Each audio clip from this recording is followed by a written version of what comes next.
Paper leak के मामले में एसआईटी की गठन करने का निर्णय लिया है। एंटी गैंगस्टर टास्क फोर्स का गठन किया जाएगा।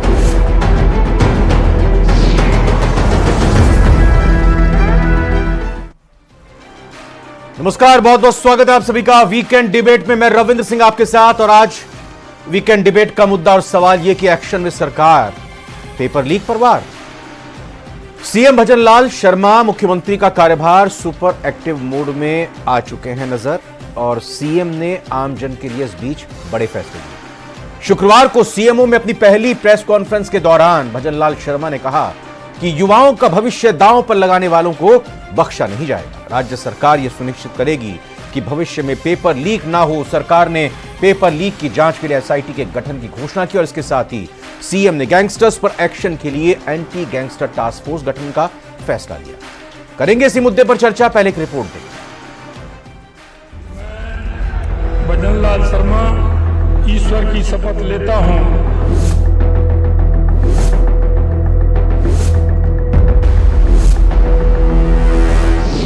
एक्शन में सरकार, आमजन के लिए बड़े फैसले।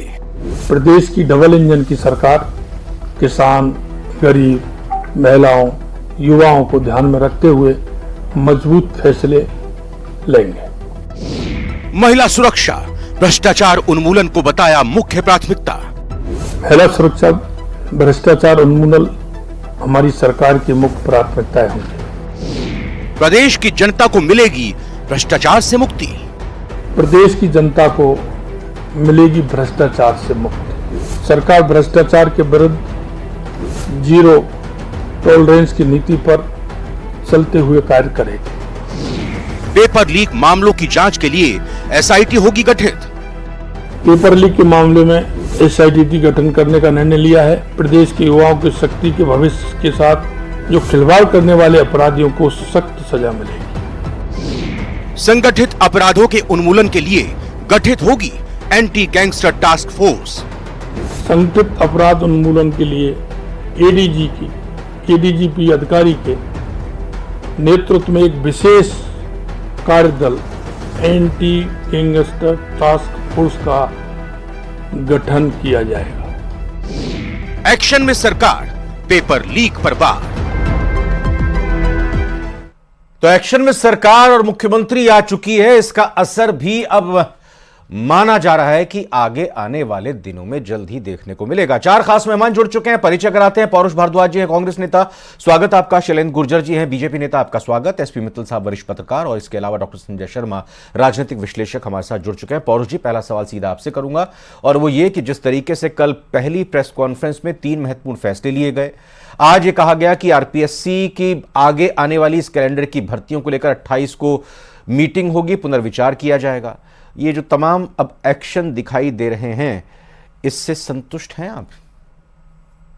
देखिए, मैं इस बात को कहना चाहूंगा कि राज्य में चाहे किसी प्रकार की अव्यवस्था रही हो, चाहे पेपर लीक के मामले रहे हो, या महिला सुरक्षा रहे हो, या फिर जो भी माननीय मुख्यमंत्री जी द्वारा आज बात की गई, ये सब जो मुद्दे हैं वाकई में प्रदेश के युवाओं को, प्रदेश की महिलाओं को इफेक्ट करने वाले मुद्दे हैं। और मैं इस बात पे कहना चाहूंगा कि नए मुख्यमंत्री जी को सिर्फ इन बातों में जमा खर्च नहीं करके हमारी तरह उनको सरकार, जैसे जिस प्रकार से हमारी सरकार द्वारा लगातार कार्रवाई की गई, उस प्रकार से करनी चाहिए। देखिए, मैं आपसे कहना चाहूंगा, पेपर लीक वाली बात जो मुख्यमंत्री जी ने कही, अगर राजस्थान में पेपर लीक हुए तो हमारी पहली सरकार थी कि जिसने लगातार जो है पेपर लीक की घटनाएं पकड़ी। अब आपकी सरकार नहीं है, अब आपकी सरकार नहीं है। जमा खर्च मतलब समझा नहीं, जमा खर्च क्या कर रहे हैं? मैं जवानी जमा खर्च का मतलब ये होता है कि जिस प्रकार से उत्तर प्रदेश में लगातार पेपर लीक हुए, मध्य प्रदेश में व्यापम की घटनाएं हुई, और जिस प्रकार से इसी वर्ष की घटनाएं मध्य प्रदेश में, मध्य प्रदेश में जो है बोर्ड तक के पेपर लीक हुए 12वीं क्लास के। और जिस प्रकार से राजस्थान में कांग्रेस की सरकार में 19 पेपर लीक हुए।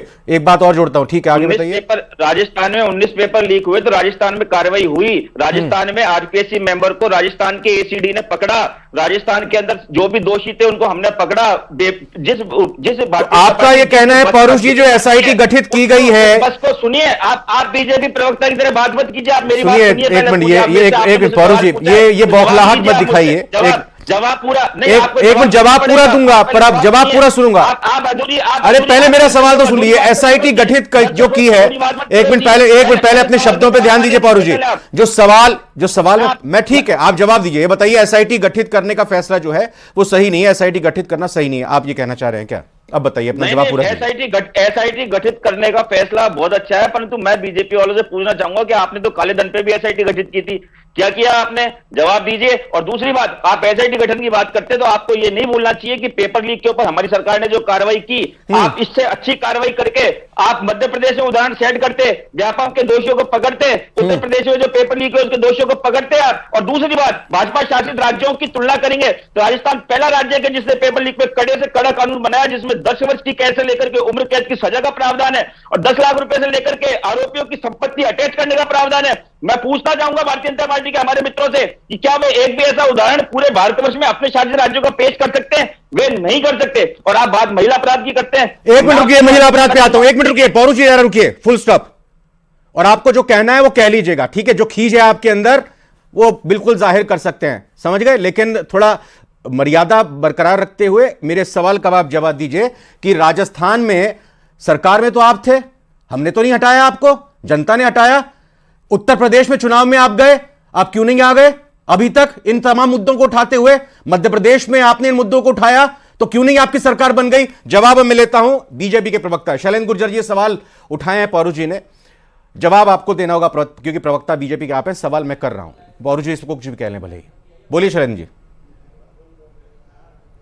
रविंद्र जी, देखिए, अगर कठोर कार्रवाई होती तो लगातार जो पेपर लीक होते रहे राजस्थान में वो नहीं होते। आप देखिए, अगर कानून को कठोरता से लागू किया जाता, अपराधियों में भय होता, माफियाओं में डर होता, तो शायद पेपर लीक की घटनाएं रिपीटेड नहीं होती जो श्रृंखलावार हुई। आप देखिए, जब हमारे माननीय मुख्यमंत्री भजनलाल शर्मा जी ने पहले दिन ही जब पदभार ग्रहण किया, उसी दिन उन्होंने कह दिया जो हमारा संकल्प था कि कांग्रेस पार्टी की सरकार ने, मैं शैलेंद्र देखो टोकूंगा तो आपको भी, अब आप भी कुछ भी कह लीजिए मेरे को, मुझे कोई फर्क नहीं पड़ता है। लेकिन पौरुष जी का यह कहना कि ये जुबानी जमा खर्च नहीं करना चाहिए, एक्शन लेना चाहिए जैसे कांग्रेस ने लिया। रविंदर जी, आप देखिए, एसआईटी का गठन हुआ है, उसकी घोषणा हुई है, गठन होने के बाद आप देखेंगे कि किस तरह से इसमें आगे कार्रवाई की गई है, क्योंकि हमारी मंशा साफ है कि अपराधी और माफियाओं को हम बख्शेंगे नहीं। कानून के तहत कठोर कार्रवाइयां होंगी और जो अपराध जो लगातार कांग्रेस पार्टी के शासन काल में लगातार बढ़े हैं, उस पर अंकुश लगाने का काम करेंगे। महिलाओं और बालिकाओं की सुरक्षा जो तार तार हुई है, उस पर अंकुश लगाने का काम करेंगे। जो भ्रष्टाचार का खुला तांडव राजस्थान की कांग्रेस पार्टी की सरकार ने जमकर किया है, उस पर अंकुश लगाने का काम करेंगे। ये तमाम बातों की आपने देखा, ये भावना जो पौरुष जी क्या भ्रष्टाचार हुआ है जो शैलेंद्र जी कह रहे हैं कांग्रेस की सरकार में? पौरुष जी भ्रष्टाचार हुआ है?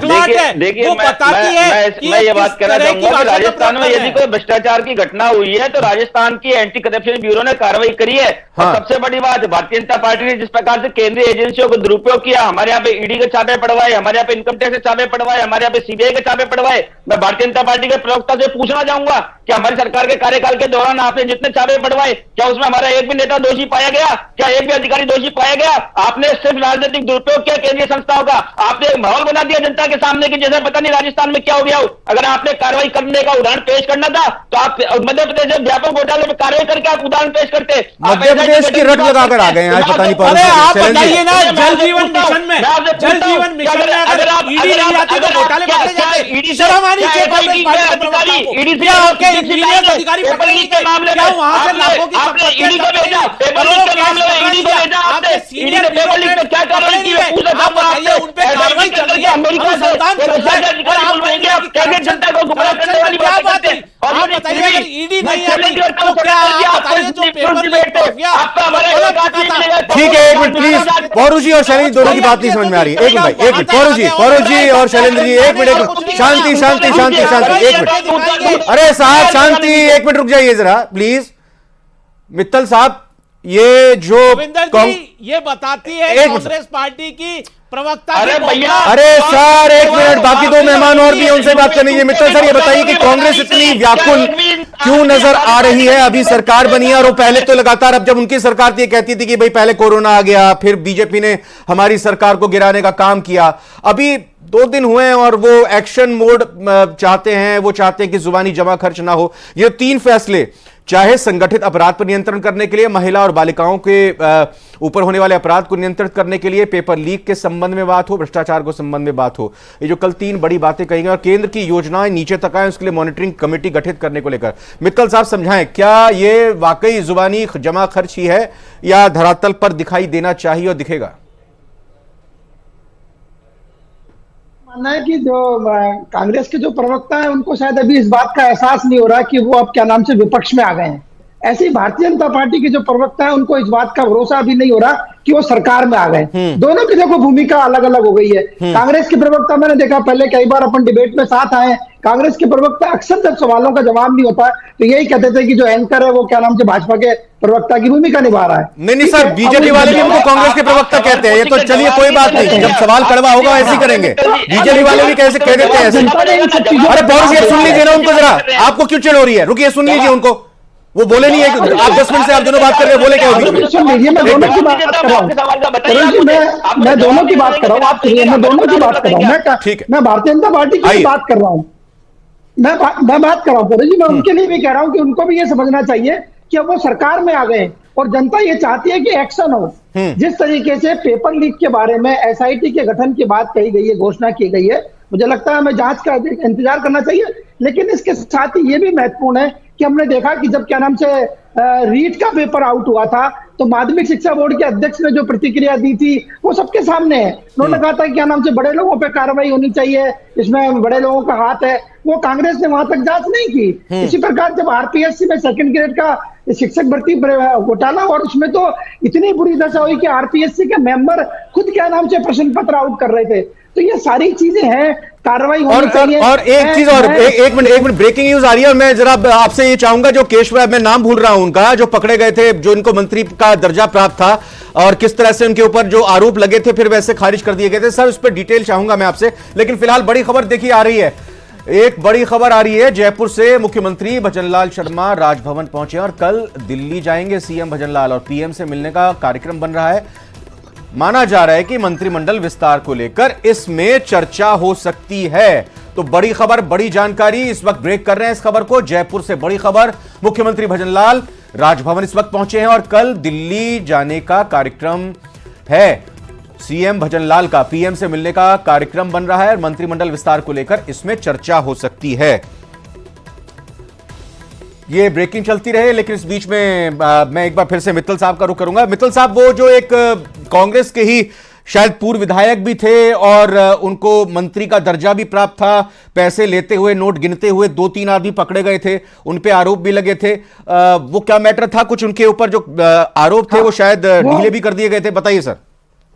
हाँ, वो केसावत जी थे जिन्हें राज्य मंत्री का दर्जा प्राप्त था और उनके बारे में कहा गया कि इनकी बहुत बड़ी अप्रोच है। और ये भी कहा गया कि जो आरपीएससी के जो मेंबर थे जिनको गिरफ्तार किया गया वो उनकी सिफारिश से बने थे। इस तरह की बातें सामने आई थी। हमने देखा किस तरीके से आरपीएससी का क्या नाम से हाल किया गया। मुख्यमंत्री ने, आपको ध्यान हो तो एक क्या नाम से केसरी सिंह जी राठौड़ साहब की नियुक्ति की थी। उसके बाद उस नियुक्ति के संदर्भ में उनको कहना पड़ा कि मुझसे ये गलती हो गई, मुझे इनके बैकग्राउंड के बारे में पता नहीं था, मैंने ये गलती कर दी है, इनकी नियुक्ति से मुझे दुख है। ये सारी चीजें हैं। लेकिन मैं कांग्रेस के प्रवक्ता की इस बात से सहमत हूं कि सरकार को अब एक्शन करना चाहिए और जितनी जल्दी हो सके उतनी जल्दी होना चाहिए। और जो पेपर लीक के मामले में इसमें कोई दो राय नहीं है कि करोड़ों बच्चे जो युवा हैं वो बहुत परेशान रहे। जरूरी संजय शर्मा सर, ये बताइए कि एक्शन किस तरह से दिखना चाहिए कि कांग्रेस भी कहे और आम लोगों को भी लगे कि हां कुछ होता हुआ दिखाई दे रहा है? देखिए, ये तो सब स्वागत योग्य है कि नई सरकार आते ही जो उन्होंने लोगों से वादा किया उस दिशा में काम करना शुरू किया है। लेकिन मैं ऐसा मानता हूं कि जिस तरह से इस समस्या को समझने की, तीनों चारों समस्याओं को समझने की कोशिश की जा रही है वो बहुत अधूरी है। देखिए, ऐसा है कि ये जो सवाल हैं इतने गंभीर हैं जिनके बारे में हम इसकी एक पूंछ पकड़ के सोचते हैं कि ये इसको सुलझा सकते हैं। फंडामेंटल प्रॉब्लम ये है कि हमारे देश में जो ऑर्गेनाइज सेक्टर में जॉब्स हैं उनकी मात्रा बहुत कम है। और उसका सबसे बड़ा एम्प्लॉयर है सरकार। तो इसीलिए आपको हम लोग कांग्रेस बीजेपी आपस में आरोप लगाते रहेंगे, यहां भी हुआ, स्टेट में भी। वो क्यों होता है जी। इसलिए होता है कि सरकारी नौकरी की कीमत बहुत ज्यादा बढ़ गई है। पोस्ट कोरोना जब लोगों के जॉब्स चले गए, उसके बाद सुरक्षा की वजह से और ज्यादा बढ़ गई। तो सवाल उठता है कि पहली बात तो हमारा जो सिस्टम है वो जॉब्स क्यों नहीं क्रिएट कर रहा है, ये वाइडर समस्या। उसी से जुड़ा हुआ गैंगस्टर वाला मामला है, उसी से जुड़ा हुआ नारी के प्रति सम्मान का मामला है। तो पहली बात तो एसआईटी के साथ एक ऐसा व्यापक आयोग बैठाना चाहिए था जो इन तीनों मुद्दों को वो रिकमेंडेशंस के साथ एक्सपर्ट्स, मतलब चुनावी तरीके की बजाय एक व्यापक सामाजिक, राजनीतिक, आर्थिक व्यवस्था के रूप में देख के एक सॉलिड हमें प्रोग्राम दिया जाता। ये चर्चा हर जगह होती रहती है, 30 साल से होती हैं और फिर भी नहीं रुकता है। ये हो सकता है कि कोई जैसे आप देखिए कि यूपीएससी की हमने कभी नहीं सुना कि कभी यूपीएससी के एग्जाम्स लीक हो जाते हों, कोई पेपर लीक हो जाते हों, ये संभव है, इसमें कोई शंका नहीं है। लेकिन सवाल उठता है कि हमारी मेजर प्रॉब्लम क्या है, जो हमारा युवा जिस वजह से परेशान हो रहा है उसकी दिशा में ये कितना निश्चित कुछ साहस देगी कि अगर साफ सुथरा होने लगेगा, लेकिन वो नहीं मिलेगा जिस इरादे से कोई भी सरकार उम्मीद करती है कि हम युवाओं की मदद कर पाएंगे।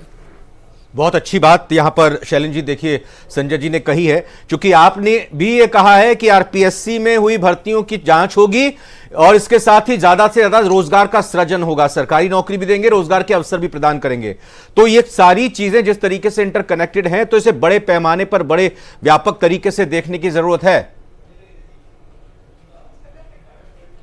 रविंदर जी बिल्कुल सही कहा है आपने, और निश्चित तौर पर जिस हिसाब से माननीय मुख्यमंत्री जी ने अपनी बात को रखा है कल प्रेस कॉन्फ्रेंस करके, जो हमारा बताता है कि हमारा एजेंडा साफ है, हमारे नियत साफ है कि हम आगे क्या करने वाले हैं। जो एसआईटी का गठन किया गया है पेपर लीक मामले में, वो आरपीएससी तक भी बात जाएगी, और आरपीएससी में जैसे बताया गया कि कुछ जो गलतियां कर दी गई और भयंकर गलतियां की गई, जो पिछले 5 साल कांग्रेस पार्टी की सरकार ने ऐसे नियुक्तियां कर दी गई जिन्होंने इसमें संगठित अपराध करने में सहयोग किया, उन्होंने अपराध किए, और ये निश्चित तौर पर आप देखिए आने वाले समय में इसके रिजल्ट्स आपको मिलेंगे। आज पहले दिन आज एसआईटी के गठन की घोषणा होना, आप देखिए किस तरह से अपराधों पे लगाम लगाया जा सके, किस तरह से कानून व्यवस्था को सुदृढ़ किया जा सके। वहां पे क्या कार्रवाई करी वो तो बता दो पहले। अरे अब आपको अधिकार नहीं है पौरू जी, नैतिक अधिकार नहीं है अभी बोलने का, अभी आप शांत रहिए, पहले कार्रवाई होने दीजिए। जब आज आएगी आपकी कार्रवाई का यदि कोई पकड़े जाएंगे हम स्वागत करेंगे, आपका टीवी चैनल जब आज आएगी तब आप चिल्लाना, कार्रवाई तो करिए, खाली जबानी जमा खर्च मत कीजिए।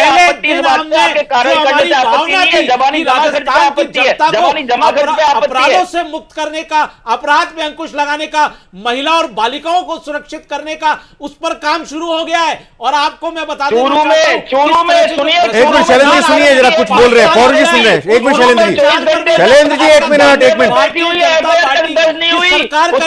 कब दर्ज करवा रहे हैं बताइए। धरने में बैठी हुई है चूरू पे एक महिला जिसके साथ दुष्कर्म हुआ, अभी इस समय तक धरने में बैठी हुई है, क्या आपने दर्ज करी? क्या आप इस तरीके से महिला अपराधों पर अंकुश लगाएंगे जब आपकी पार्टी के विधायक को यूपी में जाने वाली है, रेप का दोषी पास करके कोर्ट में जेल भेजा, क्या ऐसे विधायकों को साथ करके आप महिला अपराधों पर अंकुश लगाएंगे? देश की बेटियों को शर्मसार किया, क्या उसको आप पार्टी? अच्छा एक मिनट जरा आप दोनों मेहमानों से मेरा गुजारिश है, एक मिनट जरा प्लीज। ठीक है, आपने दोनों ने बात रखी, पूरी बातें नहीं चलेगी, आपको उदाहरण पेश करना पड़ेगा। अपने नेता को निकालिए पहले पार्टी से बाहर, उसके बाद शैलेंद्र जी इसका जवाब दे दीजिए, इसका जवाब दे दीजिए। एक मिनट पौरू जी जरा शांत रहिएगा, शैलेंद्र जी जवाब दे रहे हैं, बोलिए शैलेंद्र जी। देखिए रविंदर जी, बिल्कुल तौर पर जांच चल रही है, अगर जांच में दोषी पाए जाएंगे तो कानून संबद्ध कार्रवाई भी होगी, लेकिन ये बौखलाहट क्या बताती है? एक दिन में क्या हमने हमारी कोर्ट ने जेल भेज दिया, एजेंडे को नहीं पता। आप सुनो क्या भेज दिया आपने? 5 साल जो गलतियां की है ना, तो राजस्थान को कुशासन देने का काम किया है, जो आखंड भ्रष्टाचार किया है, महिलाओं का जो तार किया है आपने। एक मिनट, अब एसपी मित्तल साहब के पास आओ प्लीज, आप या तो शांत रहिए, नहीं तो फिर आप लोगों का ऑडियो मेरे को डाउन करना पड़ेगा। एक मिनट, ठीक है मित्तल साहब, एक चीज ये बताइए कि अगर कल की बैठक में कहा जाता कि एसआईटी जो गठित की गई है वो इतनी मियाद होगी, उसकी इतनी समय सीमा होगी, वो एक्शन लेगी, अगर कल थोड़ा और ये क्लियरिटी होती है कि भाई महिलाओं के लिए जो, या यूं कहें कि संगठित अपराध को रोकने के लिए अगर कुछ किया जा रहा है, तो किसी थाने में, किसी जिले में अगर इस तरह की घटना घटती है तो सीधे जिम्मेदार या तो थाना अधिकारी होगा या फिर सीधे तौर पर एसपी को जिम्मेदार ठहराया जाएगा। क्या ये एक कहे से कहें कि जवाबदेहिता भी इसके साथ ही साथ रखी जाती है, या एक मानना, ये समझना थोड़ा जल्दी होगा सर? नहीं नरेंद्र जी, आपकी बात बिल्कुल सही है कि आपको क्या नाम से समय निर्धारण तो करना ही चाहिए था कि इतने समय के अंदर अंदर एक्शन होगा। मैं आपको बताना चाहता हूं कि ये सारे जो बात आई है वो इसलिए आई है कि भारतीय जनता पार्टी के नेताओं ने कांग्रेस के शासन में ये बात खुद कही थी कि क्या नाम से पेपर लीक में मंत्री शामिल है। आपको ध्यान हो किरोड़ी लाल मीणा जी ने किस तरीके से मामलों को उठाया था और किस तरीके से जाके क्या नाम से जो जांच एजेंसियों को सबूत दिए थे और मंत्रियों तक के नाम भी उन्होंने उजागर किए थे। तो अब जब आपने इतनी बात सारी कह दी, आपके पास सबूत थे, तो आपको एक्शन तो लेना ही चाहिए, मेरा ये मानना है। तो लेकिन अच्छा, इसमें आपकी बात सही है कि समय निर्धारित हो जाए तो बहुत अच्छी बात है। आपको अच्छी तरह ध्यान होगा, संजय सर, उस टाइम भाजपा के लोगों ने कहा कि राजस्थान में रोज 18 रेप हो रहे हैं, तो रोज 18 रेप हो रहे हैं तो उसको रेप को रोकने की जिम्मेदारी भी अब सरकार की है। तो सरकार को बताना चाहिए था कि वो रेप कैसे रुकेंगे।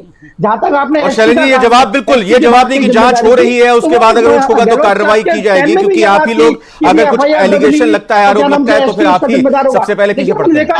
आप शैलेंद्र जी से, एंकर साहब शैलेंद्र जी से बात पूछिए। अरे पौरुष साहब, जो मेरे को सवाल, एक मिनट पौरुष साहब, आप पूछिए ना सीधा मेरे को, एक मिनट। बैठी हुई है, एफआईआर कब दर्ज होगी इनसे पूछिए। एफआईआर दर्ज कराने के लिए चूरू पे धरने पे बैठी हुई है बलात्कार। सुनिए पौरुष साहब, एक मिनट, पहले तो मेरे को मेरा काम और सवाल मत दीजिए, ठीक है? आप सीधा सवाल कर सकते हैं, आप डिबेट में बैठे, डिबेट पता होनी चाहिए, आप प्रवक्ता हैं कि कैसे होती है, आप सीधा सवाल कर सकते हैं।